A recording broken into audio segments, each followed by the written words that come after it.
નેપાળમાં હિંસા વચ્ચે આજે 36 ગુજરાતીઓ પરત વતન ફર્યા। ફરવા માટે ગુજરાતીઓ નેપાળ ગયા હતા। દરમિયાન હિંસાને લઈને ગુજરાતીઓ ફસાઈ ગયા। આજે 36 ગુજરાતીની વતન વાપસી થતા તેમના પરિવારજનોએ રાહતનો શ્વાસ લીધો। વસ્ત્રાલ અને મણિનગરમાં રહેતા લોકો પરત ફરતા પરિવારજનોએ ફૂલહાર કરીને તેમનું સ્વાગત કર્યું।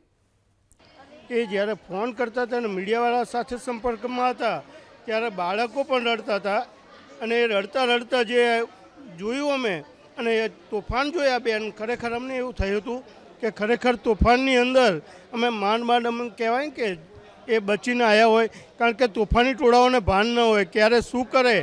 એ કંઈ ગામડાઓમાં થઈને અમે આવ્યા, મુખ્ય સિટીઓમાં આવા એવું નહોતું અને ગામડાઓની અંદર કેવી પરિસ્થિતિ ઊભી થાય એ આપ સાહેબ જાણો છો બેન।